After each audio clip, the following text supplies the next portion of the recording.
అందరికీ నమస్కారం. ఆంధ్రప్రదేశ్లో స్థానిక సంస్థల పదవీకాలం అతి తక్కువ సమయంలో అంటే 3 నెలల లోపుగా పూర్తవుతున్న నేపథ్యంలో ప్రభుత్వం ఎన్నికలు నిర్వహించే దిశగా సాగుతున్నట్లుగా ఆ యొక్క కార్యక్రమాల ప్రక్రియ ప్రారంభించినట్టుగా కనిపించడం లేదు. ఎలక్షన్ కమిషన్ అయితే తన విధి విధానాలని అప్పటికప్పుడు ప్రభుత్వం దృష్టికి తీసుకొస్తున్నప్పటికీ ఎన్నికల విధానంలో స్పష్టమైన హామీ ఎలక్షన్ కమిషన్కి రావట్లేదనేది వాదన జరుగుతూ ఉంది.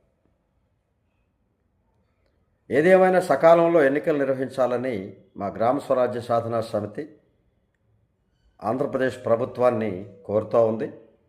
అలాగే పంచాయతీరాజ్ శాఖ మంత్రిగా, స్థానిక సంస్థల మంత్రిగా ఉప ముఖ్యమంత్రి పవన్ కళ్యాణ్ గారు ఈ విషయంపై బాధ్యతాయుతంగా తప్పనిసరిగా సకాలంలో ఎన్నికలు నిర్వహించి, గతంలో ఏ మంత్రి ఏ ప్రభుత్వం సకాలంలో ఎన్నికలు నిర్వహించలేదన్నటువంటి ఒక వాదనని మీరు బ్రేక్ చేయవలసిందిగా కోరుతా ఉన్నాం.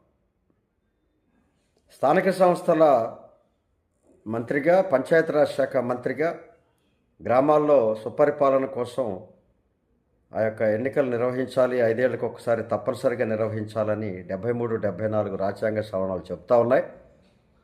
వాటిని అనుసరించవలసిన బాధ్యత ప్రభుత్వాన్ని. మార్చి మాసాంతానికి సర్పంచులు పదవీ కాలాన్ని పూర్తి చేస్తున్న నేపథ్యంలో, అలాగే మున్సిపాలిటీలు కూడా అదే సమయానికి పూర్తి కావుతున్న నేపథ్యంలో ఈ రిజర్వేషన్ల అంశంలో ప్రభుత్వం ఇంత మటుకు ఎలాంటి చర్యలు ముందుకు సాగనివ్వడం లేదు. ఈ విషయంపై ఎన్నికల సంఘం మాత్రం ఆ ఓటర్ల చేర్పులు, మార్పులు లేదా అలాంటి ప్రక్రియని అప్పుడప్పుడు ప్రభుత్వం దృష్టికి తీసుకొస్తూ ప్రభుత్వాన్ని ఆ యొక్క ఆదేశాలు ఇవ్వవలసిందిగా కోరుతా ఉన్నాం. కానీ ప్రభుత్వం నుంచి ఒక మాట కూడా ఇప్పటికీ ఎన్నికల ప్రక్రియ మీద రాకపోవడం ప్రజల్లో ఇవి వాయిదా పడతాయేమన్న అనుమానం కలుగుతూ ఉంది.